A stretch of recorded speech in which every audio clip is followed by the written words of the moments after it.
Welcome back to another episode of the Downsizing Roadmap Podcast with your hosts, Jody Roscoe and Heather Fisher. We're talking about all things downsizing, from our own experiences with clients to guest experts. Let's make downsizing easier, one conversation at a time.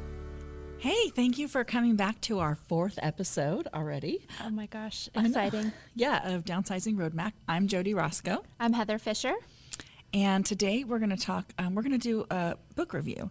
And we're going to talk about a book called Keep the Memories, Lose the Stuff. And Matt Paxton wrote this book. And gosh, as I was reading this book, I was like, oh, this is all the stuff we say. And then he has some really great stories that go along with it. But yeah, it was interesting. I think it's a good representation that downsizing, while it's very hard, it's also very simple. Yeah. You know, that mix of actually working yourself through the path is hard because there's so many emotions and physical labor around it. But the steps themselves, that path is simple. Yep. And get yourself on the path. And that's what we're trying to make everybody do. Just kind of realize that, you know, it's not that hard. We'll get on the path and do the things. And yeah, I loved the book. I'm excited to go through it. I think it's a great resource for anyone that's joining us here because they're seeking information. This book we're going to talk about is a great layer and goes into detail on those steps with some really great advice. I agree. If you haven't read this book, and I think you need to get the paper copy of this book. I have all kinds of tabs in it, but there are tons of resources in the back about specific things and what to do with them, and it's just, I think the paper copy is worth the buy. Absolutely, so much to circle and underline and go back to later. Yeah. So Matt Paxton wrote this book, and he tells a little bit about his story in the beginning. And I think similar to us, it's something that happens in your life that brings you to it. And so that's what happened with him. I think he was 24 years old. He went to college. He got a job. He got fired from his job. And then he went home to be with his dad.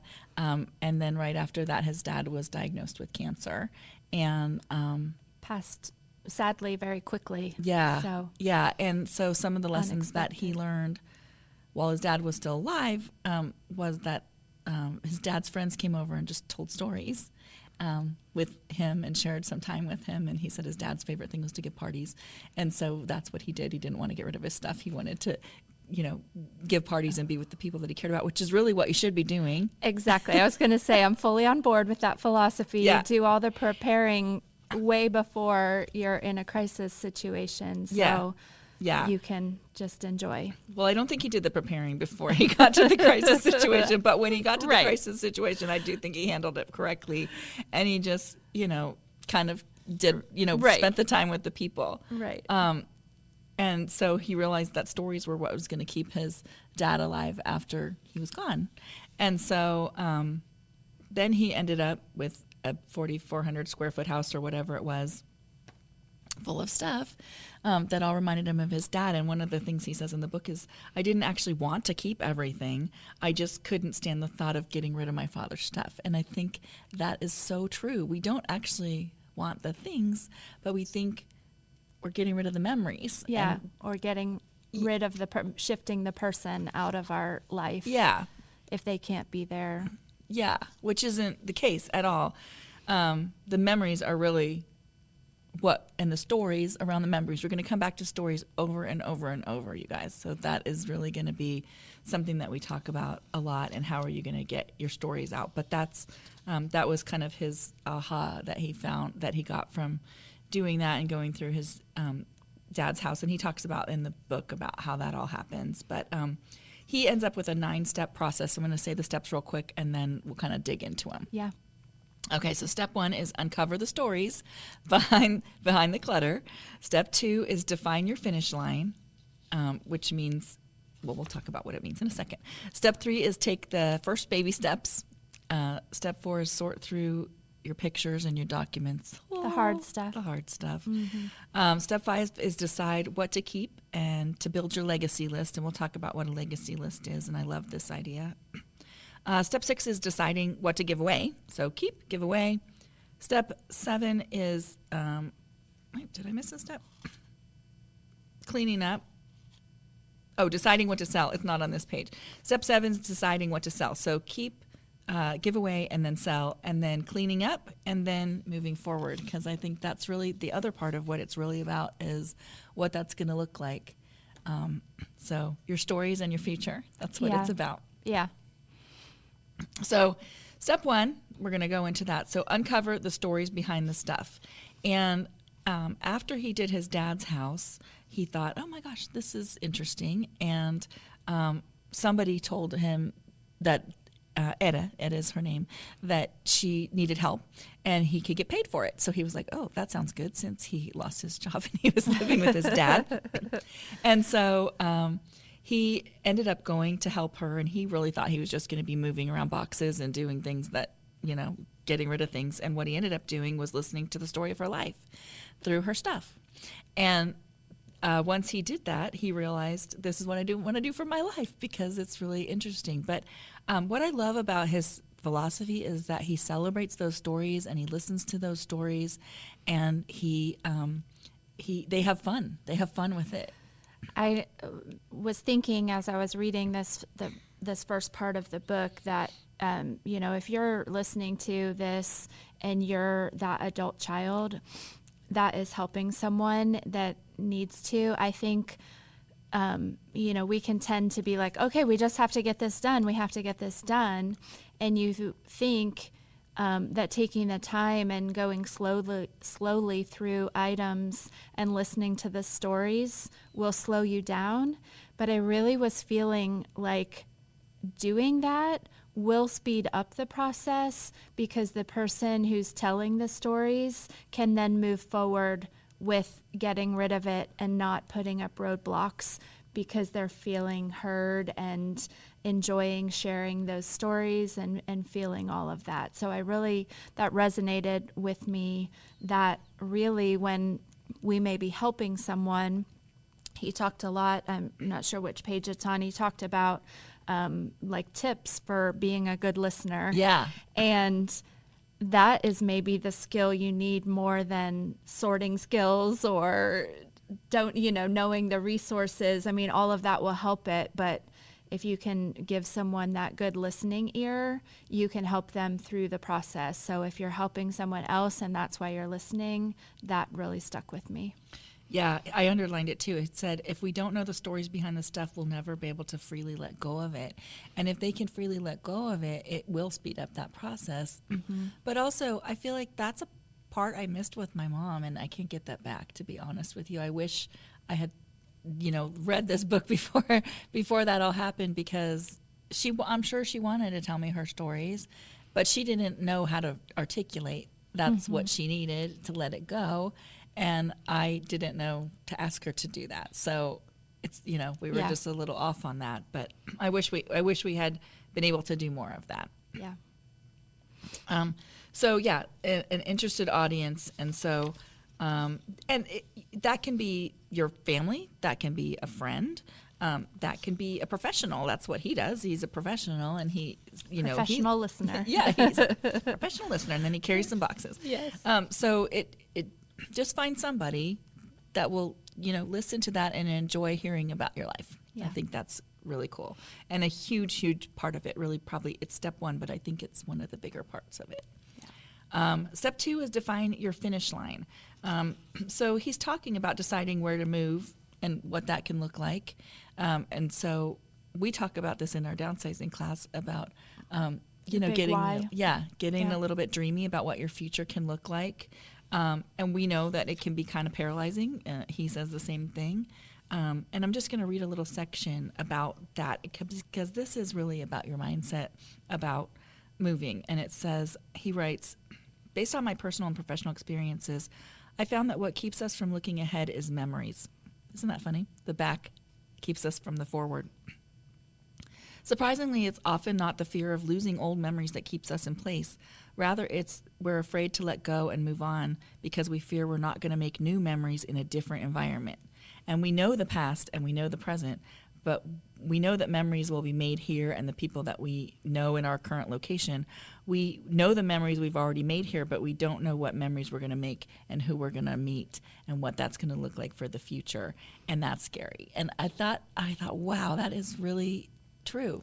Yeah, his personal story in the book of almost, passing up on, his next, I think they were engaged at the time, and moving to be with his future wife, and going and so many good things happening, and he was almost paralyzed and, almost walked away from that because of that fear Right. of losing what was comfortable. He'd lived there his whole life, right? Mm-hmm. And Yeah. I mean, moving to a new town and not knowing anyone is scary, but he knew his future wife and had his kids. And I think reframing everything into something that is a positive instead of a negative is really where you have to be, really in life in general. I was going to say a good life not lesson. just downsizing, but really, yeah. And so he just kind of in this chapter goes through the options of where you can go. So staying put, smaller place, independent living communities, assisted living, skilled care. There's a whole list that are different choices for different reasons. Yeah. And one thing he says in this chapter too that I highlighted is that because we fear losing control, we're actually losing control because we're not taking action. Yeah. And so taking action is an action. Yeah. We all learned that, right? Yeah. And so it's a good reminder. It's a good reminder that just because, doing it, that seems scary, but not doing it is also a decision. Yeah. An action. So, yeah. So he talks about all the different places you can go. And then he talks about potentially hiring a placement agency, and we literally just did a downsizing class today with somebody who that is their job, and they can navigate all of the different assisted living or skilled nursing or any kind of home care, independent, staying at home, what that looks like. They can navigate all of that for you. It's usually a free service, something I didn't even know existed, and it's amazing because there's so much to it financially, socially. There's so many pieces to figuring out where you want to go next. And it may be a two-step process. Maybe it's, you're in a big house and you want to go to a condo for a while, and then you might want to go to, an independent living place. So it might be that two-step process, in which case you're going to need a realtor to help you. Either way, you need a realtor to help you sell your house, but, help you find either a ranch home, something smaller, or a condo or something like that. But I would definitely, if you're thinking about some kind of an independent living situation, I would definitely, or place like that, I would definitely hire somebody or talk to somebody. Yes. They were saying today, I mean, if you're only choosing a place once, you're starting with a Google search or, any kind of a list. It's overwhelming. And even information about those places changes so frequently if they change ownership or regulations change. I mean, the picture of what each place has to offer, someone that is just doing it for themselves or a family member can't possibly know all of the information that people who are in these communities day after day can just give you that guidance and suggestion. Yeah, so they know the places that have great care. They know financially what to look for, and there's so many benefits you might qualify for. Exactly. So many pieces to it. So, so he has also in here his top 10 tips for choosing a new home. Right up our alley. Yeah, right up our alley. So number one is deciding on the life you want to live there. So we talk about that. That's back to the getting dreamy. Choose it by what that looks like. decide if you want to transition once or twice, those kind of things. So I think that's an interesting list that he has going on. Drive around the neighborhoods and towns you're considering. So if you're thinking of somewhere that you haven't lived before, go visit it. Go see what that looks like. That's actually the same if you're going to go to an independent living place. Yeah. Go look at those. And I think some of this stuff is hard stuff to talk about, and we'll talk about other things that are hard to talk about, like what you want your funeral to look like, not today, but things like that. But those are all things that just need to be planned. It's not happening right now necessarily, but you need to plan it. And then, you feel more comfortable because you have a plan. When you future plan those things and factor in what is likely to happen to all of us down the road, when you know what the plan is going to be at those stages, you can live comfortably in the stage that you're at. Yes. Because you're done. So I think location-wise too, thinking about, I'm fine, I'm out driving everywhere now, but is there a point where, driving longer distances to be close to my doctors or my family or Right. the areas I love, my church, things like that, all of that on this list are great things to get that full package. Yeah, it's a good list. So just kind of consider, again, kind of make a little visual, dream board of what you want that future to look like. Are you traveling? Are you closer to your family? What does that look like? And then, be able to find that in a house. I loved the part in this section where he was talking about creating new versus trying to recreate the old in the new space. Yes. And I think we have seen this with many clients. And, when you are getting dreamy and looking at what amenities or what your life looks like in that new space, when you have a vision, you can create that new vision. If you haven't taken the time to make that vision, then you are just trying to recreate the old. Yes. And it won't work. And Yeah. you won't be quite as happy because it won't be the same, but it won't be new what you dreamed about. Right. And so he does say, right, I underline this. If you can afford to splurge for some new stuff, I find that even a few new throw pillows makes anybody appreciate the surroundings more. More extravagant, spring for a new bedspread and a mattress. But, take some things that make you feel comfortable, but don't necessarily trying to recreate something exactly in a place. Even he was saying, like, don't put your bed on the same facing wall and the same table beside it, just rearrange it. I know as a kid, I loved like rearranging my bedroom and it was like brand new. I have a new room because I rearranged everything, every couple months. Me too.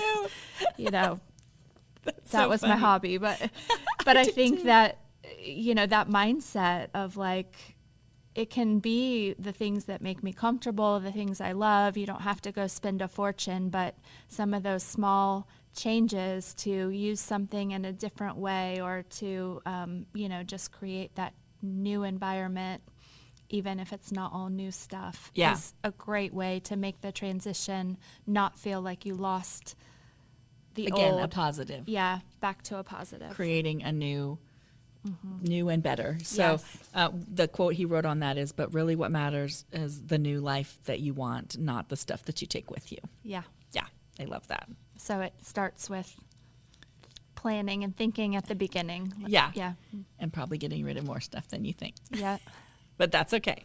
Yeah. Okay, so step 3 is take the first baby steps. And so he has a 10-minute sweep is what he calls it. And he says just clean every day for 10 minutes. And even if you don't feel like it, 5 days a week, he says. Take you can the take weekends off. But every day for 10 minutes. And it's really more about getting in the habit of cleaning or decluttering than it is of, exactly what you got rid of that day. And often what will happen is you will get into it and take more than 10 minutes and get yourself rolling. And getting the rolling is the hardest part. But also the habit creating is what's super important about it, is creating that habit of just doing the 10 minutes. And what was yours when you had the kids? You had something Like really the similar. quick 100. Yeah.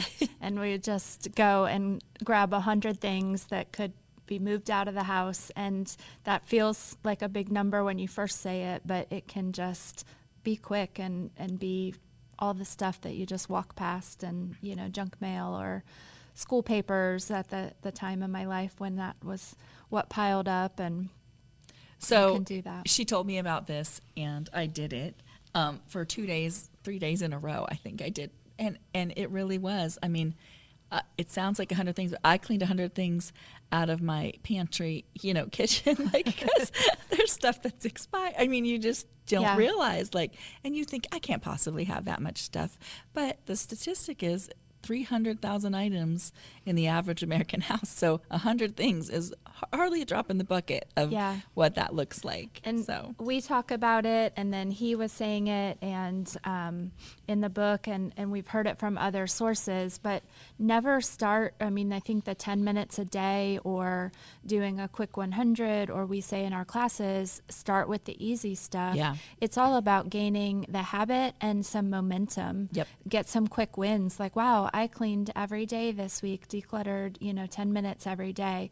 It's not really about what you accomplished. Eventually, it'll be about what you accomplished, but you've accomplished, you haven't procrastinated.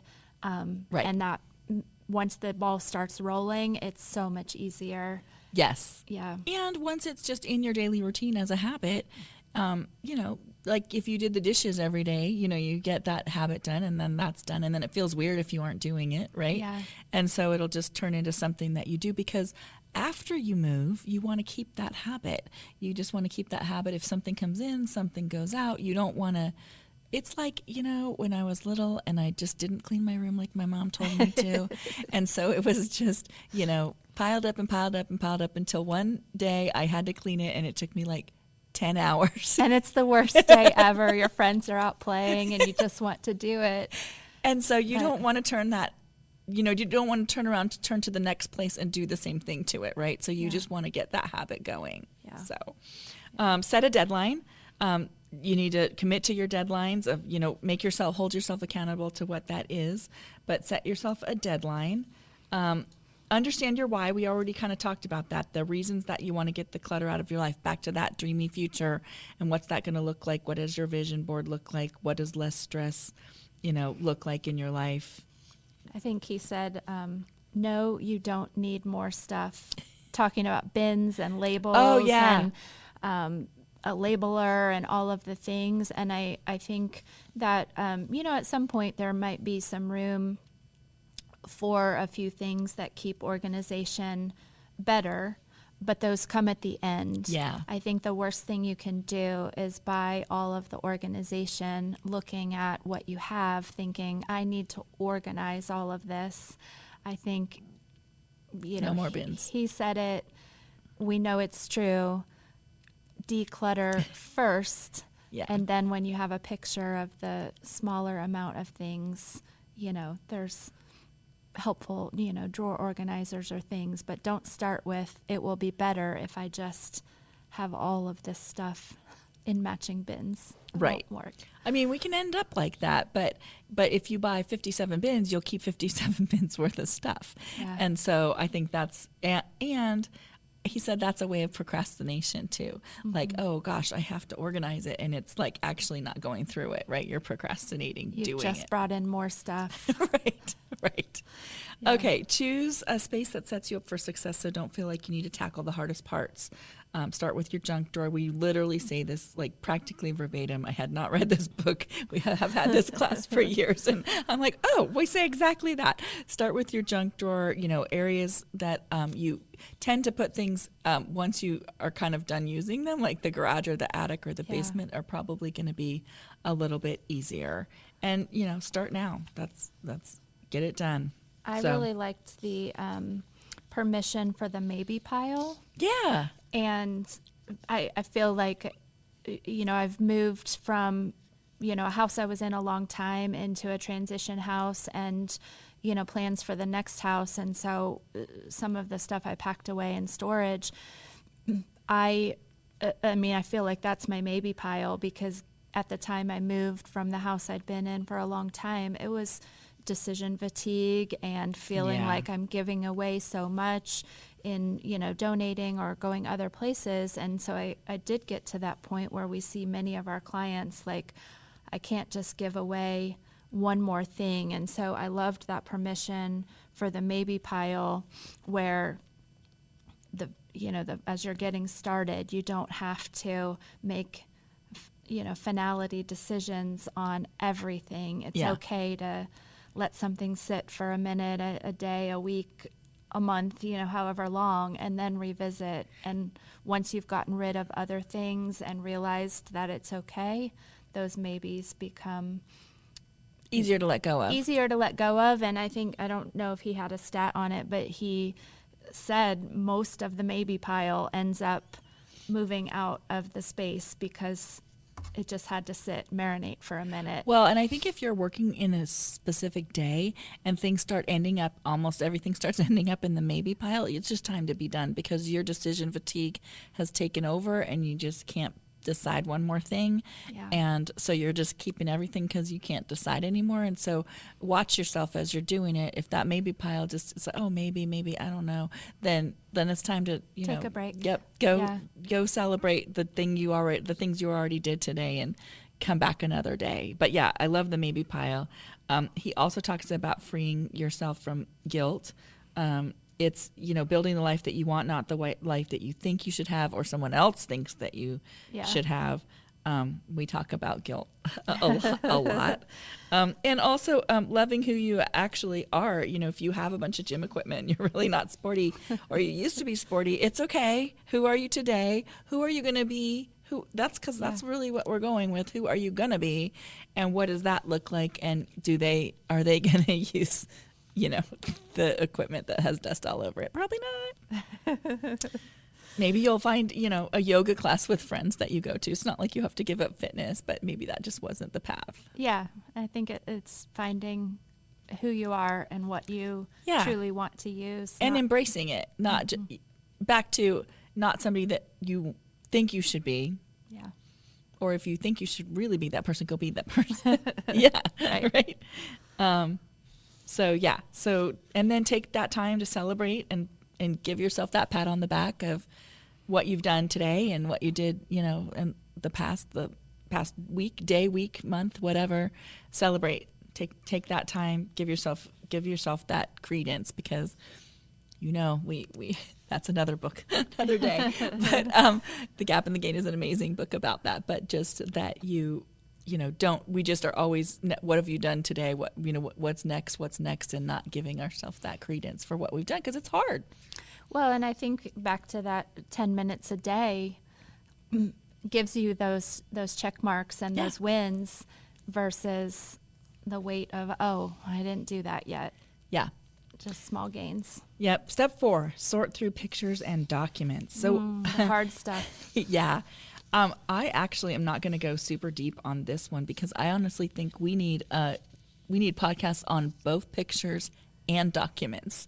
And so because it's that deep, pictures are really powerful, and that's because they're the clearest depiction, he writes. They're the clearest depiction of our past, visibly reflecting our triumphs and our tragedies, and that's what makes letting them go so hard.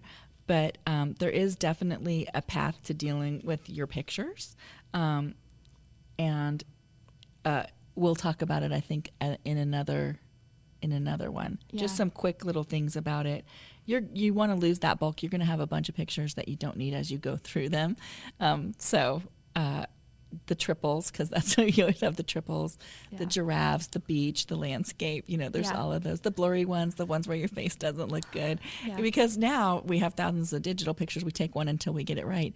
And still we need to get rid of those. That's another whole thing. I think we have boxes of photos of places we visited from times when we didn't have the internet, in our hands. Yeah.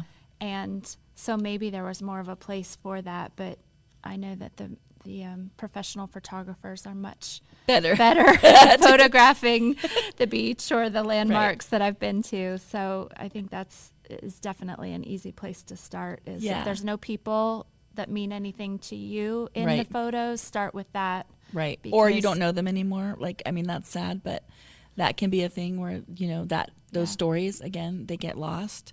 So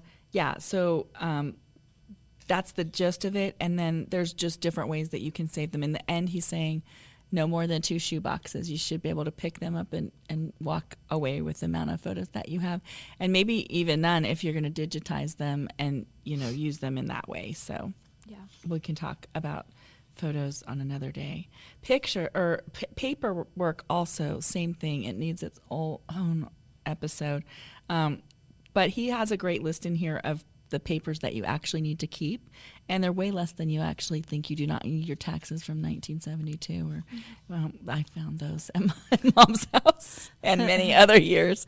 Manuals for items that you don't own anymore, right? Or even manuals for items that you do, because that stuff is still online, and magazines and all of that. There's so much paper, and so he suggests that you kind of put all the paperwork that's important together. And make a little book, which we actually have a little book for that. So we'll talk about all of that later. But he has some great information, and it is probably one of the bigger things to have to deal with is all the paper in your house, and then what to do with it afterwards. Shredding mostly is what he's talking about, and then how to create a system later. So you don't get all that paper again. That's another one.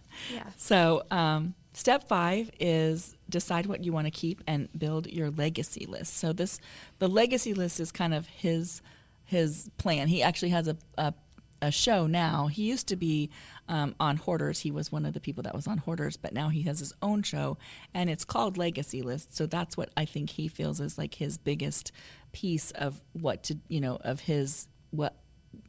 he brings to the table of helping people figure out what their legacy list is. And he says it's basically passing on a legacy of memory-packed items is a way to keeping ourselves and loved ones alive when we're apart. So what you'll need to do here is change your mindset from getting rid of stuff to selecting a few legacy items that will, and I love this, enhance your life today and best relay who you are to your next generation. So it's going to take some thought about what those things are and who you are, but also it's enhance your life today. So it can't be things that just sit in a box in the basement because they're you. Like they have to be part of you. Yeah. Well, I mean, it's we talk about honoring things that honor our loved ones when we're going through their stuff or have stuff given, but it's like honoring yourself. Like don't sum up your own life in a dusty box in the basement. Yeah. Just be that person. Yes. And that's how that legacy lives on. Yeah. Use those things and be that. Yeah. So one of the things that I have from my grandma that I feel like is one of her legacy things is I had given her a book a long time ago and asked her to write her recipes out in a book in her own handwriting. And so we copied that book and gave it to everybody in the family. But food was love to her. And so that was her legacy. And so that's very special to me. So things like that, what does that person evoke to you, or what do you think you evoke to people? And he has a great list of questions to get you started in here about, how you grew up and what was your first car and your first love. And he has some questions to kind of get you thinking about who you are and what that might be. I loved the example he gave in the book about, I think it was his aunt, I'm not sure, a family member that had the trolley tokens. And he ended up not only keeping them because, she had always told him, even though the city she lived in didn't even have the trolley anymore, she was convinced the trolley will be back someday and I'll be sitting pretty because I have all these tokens ready to go. And, so that's what he kept because, it was such a quirky story that reminded him. But then he not only kept them, he ended up using those tokens, turned them into cufflinks at his wedding. Yeah. And then was able to share that story with all of his groomsmen Right. about where they came from and what they were, and that was his gift. So any way that you can not only keep that legacy for yourself, but then continue passing that on so other people get to know someone that they may not have even met because of generations or Right, that's it. It's the stories proximity. and sharing the stories as they go down the line and using it at the same time. That's like the perfect story about it. Yeah. So, so the other thing is, your kids are going to want stuff. Everybody's like, people are like, my kids don't want any of this stuff.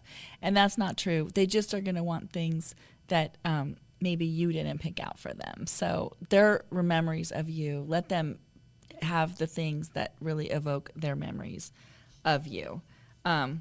So step number 7 is, or what are we on? Step number 6, decide what to give away. So I think all of it then is, based on what you've decided what your legacy is. And then, I think it's easier to give things away once you've done that. And he talks like about upcycling, and he talks about places where you can let things, donate. And I love that he says decide what to give away first and then decide what to sell, because a lot of our things aren't going to have a lot of value, but they might have a lot of value to somebody that you give it to. And so that's really important. Yeah, he said something, I'm not sure this is a direct quote, but it was along the lines of doing that first. Sometimes it feels better to get it to the right place. Yeah. Get something to the right place rather than to get a few bucks for it. Right. And that's so true. So true. Yeah. Whether that's people that you know, and if it's not people that you know, he goes down. So the next ones are give away, sell, donate, those kind of chapters are in that. And he has some really great tips in those chapters around it. But it might be charities that you're giving it to that are specific, Yeah. and he has some of those in here as well, specific places that need those things. And that also feels better than just kind of a generic giveaway, Yeah, I think. We've run across lots of unique collections of things, people with train sets and things like that. And there's oftentimes, then there's a train club that might love to have that, or, art supplies. We had a client that had was a painter and had so many art supplies, and she was Yeah. able to donate that to an art school that served our community, underprivileged after school classes for that. And that it does just feel different than just boxing everything Yeah. to a general place. No, it feels so much better. And we literally just talked to somebody the other day, and she said, I have this Fiesta ware, and I have somebody special in my life I'd like to give it to. Do you think I should do that, or do you think I should sell it? And we're like, give it to that person. I think the value, she'll feel good about it, the person will feel good about it, and the value, isn't as much as giving it to the right people. Absolutely. So there's a lot in there about giving it away, donating it, selling it. We will have other chapters or Episodes. Yeah. Thanks. Other episodes on all of that specifically, because those are big things as well. Estate sales and auctions and all those kind of different ways that you can get rid of your things. So he talks a lot about what that looks like. Set low expectations for how much your stuff is worth. Mm-hmm. So again, that's why giving it to somebody important is better, because most of our stuff, there might be some things here and there, Exceptions, but most of it isn't worth a ton of money. I loved how he said to make a spreadsheet. And so you can go and look, if you think you're going to sell something, go and look where, eBay, any of those Yeah. places, Facebook Marketplace, whatever, and kind of try to figure out what that pricing looks like. And his thing was, if all the used grandfather clocks are $500, then selling yours for $1,000 is probably not good math, right? Yeah. And so sometimes that'll take the emotion out of it if you kind of go and look and make a spreadsheet and say, these are the 5 that I found, and this is how much they were. Because you might in your head, because you have so much emotion around it and it's so sentimental to you, you're like, oh my gosh, that's probably worth $5,000. Yeah. And so I liked that kind of way to be able to bring you down out of it. Back to reality. Back to reality, which is, a lot of the stuff has to go, and a lot of it is not going to be worth a lot of money because the stuff is only stuff, and it's only valuable when you talk about your stories around it. We're back to that. So step 8 is clean up. And so cleaning up is just that. And he has a bunch of cleaning tips in there, including don't fall through the basement or through the attic. Don't step through the attic floor when you're up there. Right. Be careful, wear safety glasses. If you find a gun, what to do with that. So he has some really great or dangerous things. There's, sometimes people are storing things that fireworks or dangerous things that might need to be put somewhere safe. So I think the cleaning up is not just cleaning, but there is a lot literal cleaning. You do have to do that before you get your house ready to sell, and it's different cleaning than you would do for a regular house. So you're cleaning the baseboards, and you're cleaning the grates, and you're cleaning the fans, and inside the cabinets and all those things. Oh, this page, these were great. These were the top 10 secret hiding places for money.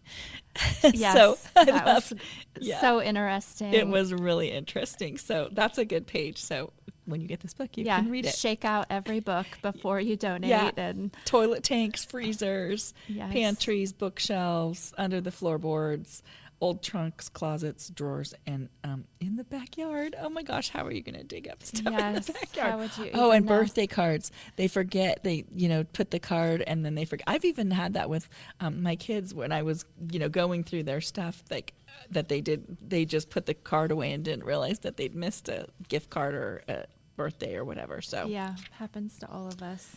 So cleaning up is it. Then the house will be ready to sell at that point.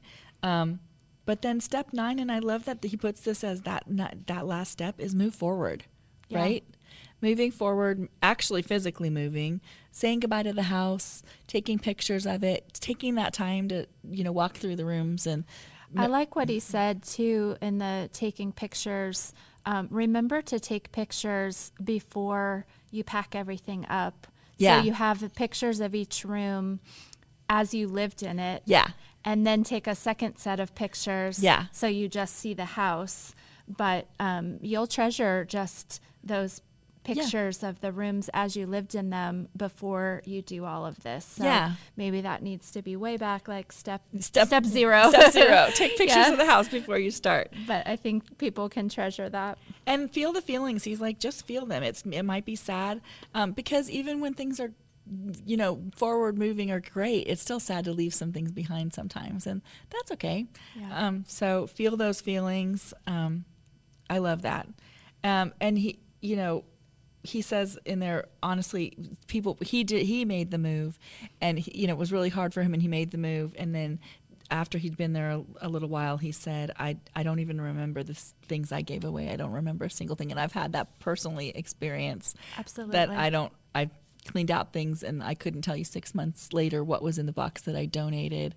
So it'll all be okay. Yeah. I think we see that over and over with ourselves and our clients. Yep. So this is an awesome book. Matt Paxton, Keep the Memories, Lose the Stuff.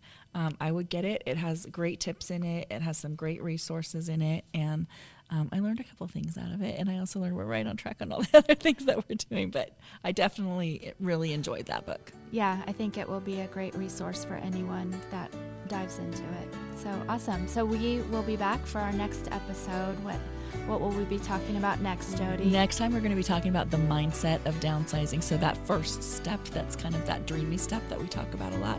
We're going to delve into the mindset of downsizing. Awesome. Well, we can't wait to see you. And here's the next episode. Yeah, if you have any questions, get in touch with us. We're happy to answer them. And any comments, we'd love to hear them. So awesome. Talk to you next time. Bye. Thanks for joining us on the Downsizing Roadmap Podcast. If you found this episode helpful, be sure to subscribe, leave us a review, and share it with someone who might need a little downsizing inspiration. Have questions or ideas for future episodes? Reach out to us on our website, www.downsizingroadmap.com. Until next time, let's keep simplifying and moving forward.